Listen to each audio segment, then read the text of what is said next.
সাথী তুমি আমার জীবনে, সাথী তুমি আমার মরণে।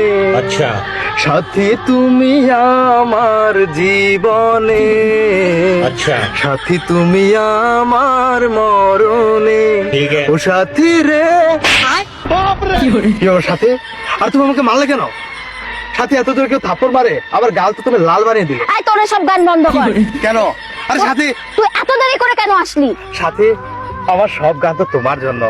তুমি আমার জানে জিগার, আমার কিডনি, আমার কলিজা, আমার ফুসফুস, আমার অঙ্গ প্রত্যঙ্গ। তোমাকে যদি গান না শোনাই তাহলে আর কার সামনে গিয়ে আমার এই গানগুলো আমি প্রেজেন্টেশন করব? তোমাকে শুনতেই হবে সাথী, ধৈর্য সহকারে, যদি আমার ফাটা কণ্ঠ। অ্যাকচুয়ালি তুমি রাগ করেছো? এই, আমি তোর বাপের খাই না পড়ি, কি বলতে ডাকছিস জলদি বল। সাথী, আশা তুমি রাগ করো না। আমার আসলে লেটটা কি কারণে তুমি জানতে চাইলে না? আমার লেট হয়েছে কারণ আমি ওয়াশরুমে হাঁটতে গিয়েছিলাম, এই জন্য মূলত আমার বেরোতে লেট হয়ে গেছে। সাথে তুমি মাইন্ড করো না, আর তুমি আমার উপর রাগ করো না। এই, তোর সব হাগাগির গল্প বন্ধ করে কি জন্য ডাকছিস সেটা আগে বল। এর সাথে মূলত সাথে আমি তোমার কাছে এসেছি বিয়ের প্রপোজাল নিয়ে। মানে তুমি তো আমার গার্লফ্রেন্ড, তো অনেকদিন ধরে রিলেশনশিপে আছি, ভাবলাম যে তোমাকে বিয়ে করব। কারণ সাথে আমার রাতের বেলা একটা ঘুম আসে না, আর আমি যখন ঘুমাতে চাই তখন শীতের মধ্যে আমার পা পাথরের মতো ঠান্ডা হয়ে যায়। তোমার অভাব বোধ করি, তোমাকে আমি ফিল করি, কিন্তু তোমাকে আমি কাছে পাই না। তোমাকে দেখার ইচ্ছা, মনে হয় এই সানগ্লাসটা খুলে দু চোখ মেলে তোমার দিকে সুন্দর করে তাকিয়ে থাকে, কিন্তু কামানের ক্ষমতা নাই 2 টাকা, সে বিয়ে করবে। সাথে তোর বিয়ে নিয়ে তুই থাক, আমি চললাম। কেন? সাথে যেও না, শোনো আমার কথা শোনো। তুমি আমার গার্লফ্রেন্ড, তোমাকে বিয়ে করার স্বপ্ন দেখা এটা আমার ভুল নয়। তোমাকে আমি বিয়ে করব। সাথে তুমি কিভাবে ভেবেছো তোমার সাথে প্রেম করবো আর বিয়ে করবো অন্যজনকে? এটা অসম্ভব। এই, তোরে না বলছি তোর এই কাল্লা মার্কার চেহারা নিয়ে আমার সামনে আসবি না? নিজের চেহারা আয়নায় দেখছিস? আবার আসছিস আমাকে আবার বিয়ের প্রপোজাল দিস? ছোট লোকের বাচ্চা। আর সাথে তুমি আমাকে সেজন্য এভাবে অপমান করবে? আর কি হবে এই চেহারা দিয়ে? 2 দিনের এই দুনিয়ায় বললে সব শেষ। কি হবে এত সৌন্দর্য, কি হবে এত বাড়ি গাড়ি অট্টালিকার টাকা পয়সা দিয়ে? তুমি তোমার বাবার ওইসব বড় লোকের অহংকার অন্য জায়গায় দেখাও, আমাকে না।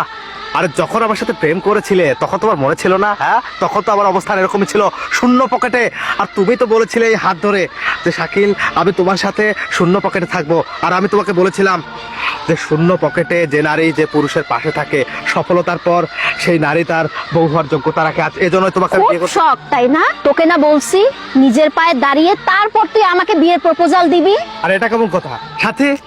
সাথী, এখন তো আমি আমার পায়ে দাঁড়িয়ে আছি, দেখো এই যে স্যালুট দিচ্ছি, আমার পায়ে দাঁড়িয়ে। দুনিয়াতে সবাই নিজের পায়ে দাঁড়ায়, তোকে এই নিজের পায়ে দাঁড়ানোর কথা বলিনি, তোকে পয়সা কামানোর কথা বলি। ও টাকা পয়সা? টাকা পয়সা তো একটা সময় আমারও হবে সাথী। এই, তোর ডায়লগ বন্ধ কর, তোর ডায়লগ বাজি বন্ধ কর। This is last warning for you. শাহজাহানকে দেখছিস?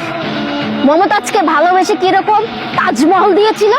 তুই পারলে আমার জন্য একটা তাজবিরির দোকান দিয়ে দেখা, বুঝলি? তাজবিরি? আরে সাথী, এটা তুমি কি বললে সাথী? আমি তো তোমার কথা শুনে ইমপ্রেস হয়ে গেলাম সাথী। এই প্রথম তুমি একটা বুদ্ধিমানের মতো কাজ করেছো। ইয়েস সাথী, তুমি আমার বউ হওয়ার যোগ্যতা রাখো। কারণ কি জানো সাথী, এই শর্তটা আমি অক্ষরে অক্ষরে পালন করতে পারবো। আমি তোমার জন্য তাজবিরির দোকান দিয়ে দেখাবো। আর সাথে তুমি আমার পকেট চেক করে দেখো, এই যে আমি বিড়ি খাই, এই যে দেখো সাথী, আমার কাছে কতগুলো বিড়ি কালেকশন। আর এই প্যাকেটগুলো একত্রিত করে সবগুলো বিড়ি দিয়ে আমি একটা তাজবিরির দোকান দেবো। আর সেই তাজবিরির দোকানের প্রোপাইটার হবো তুমি আর আমি। আমরা দুজন মিলে সেই দোকানটাকে অনেক বড় করে স্বাবলম্বী হয়ে সেরকম করে একটা তাজমহল, ওই সাজানোর মতো না পারলেও আমি ছোটখাটো ইট পাথর দিয়ে তোমার জন্য একটা তাজমহল বানিয়ে তোমার হাতে ধরিয়ে দেবো। খুব শখ না? ইয়াস সাথী, খুব শখ। তুই খুশি হয়েছো সাথী? এগুলো কি? এগুলো সিগারেট। দেখি, হ্যাঁ। তুই না বলেছিলি তুই বিড়ি খাস না? তুই বলেছিলি না? সাথী, এখন তুমি আমার গার্লফ্রেন্ড, তোমাকে ইমপ্রেস করতে যা করা তাই করলাম। ইমপ্রেস তোর কাছেই রাখ সাথী।